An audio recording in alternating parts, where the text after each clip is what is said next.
You know, funny enough, I had an intro planned, but I thought of something better at the last minute. So let's just skip on to that.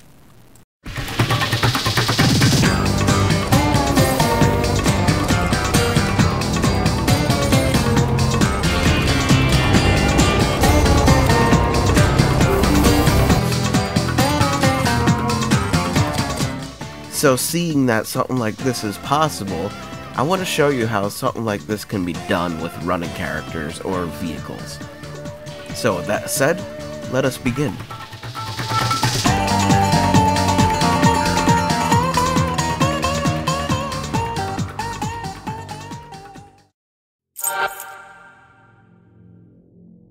So I think an obvious one to start here is to try to find a model that has full rigging and animations to begin with. I mean, if not, you could always find a model and do the animations yourself if you're willing to take the time for that. But if you have impatient days like me, you want to try to find at least something that has animations already set for you. Just make sure that the textures are working properly, otherwise you'd end up with something like this and you cannot fix it. And make sure all of the animations are available, because I tried to work with something like this and it got distorted. Maybe it was a good thing I didn't delete this footage after all.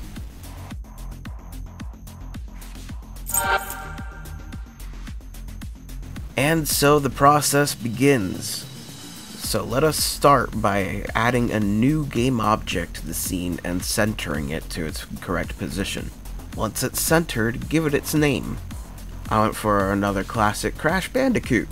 And just like the custom car, we want to have a new parent object that we can consider to be the body.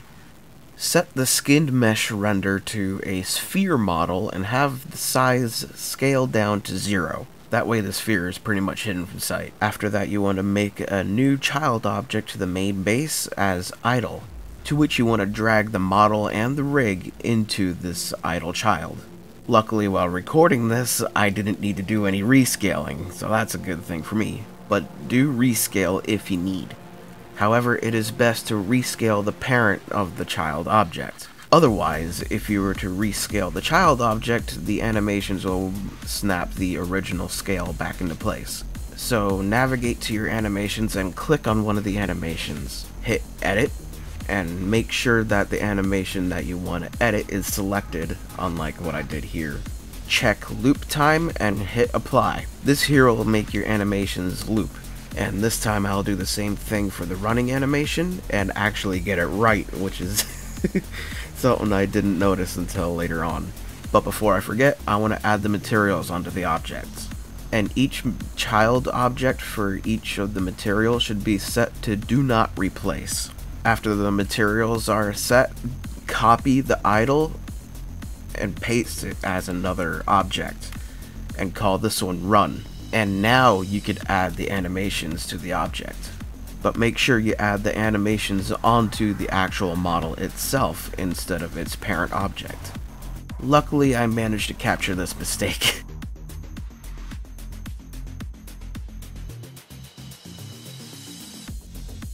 Test to see if your animations worked, and it should look something like this. Although because there are two of the same model, it might look a little funny at first. You just gotta rescale the one to 0, that way you can fully see it. And do the same process for the running animation. If you do feel the running animation is a bit slow, you can always change the sample number to a higher number, for an example 60.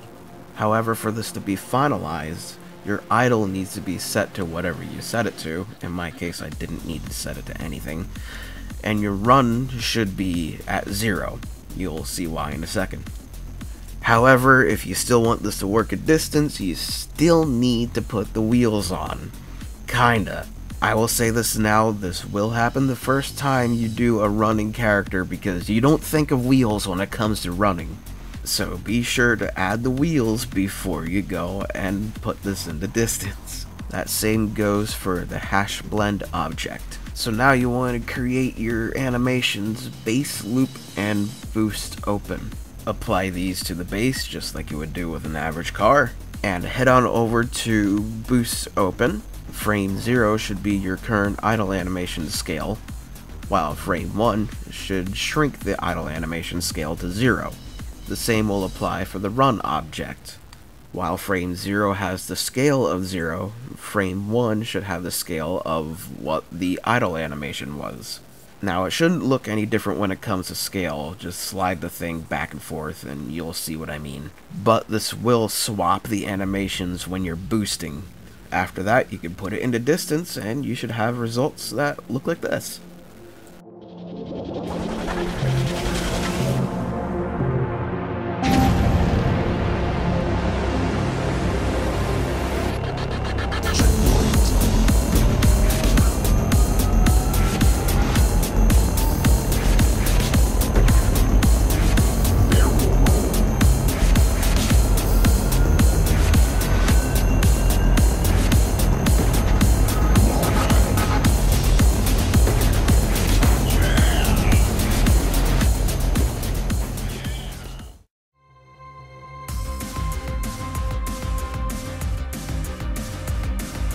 So I hope this helped out for something new for a driving game.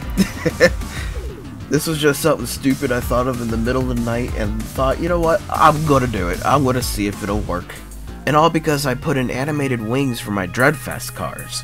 And speaking of Dreadfest, Omega's going to be holding a tournament on November 2nd, 5 p.m. Eastern, and I will be a part of this tournament. So be sure to click on the link below to get notified, and be sure to click on Get Notified. That way you don't miss the tournament or the stream.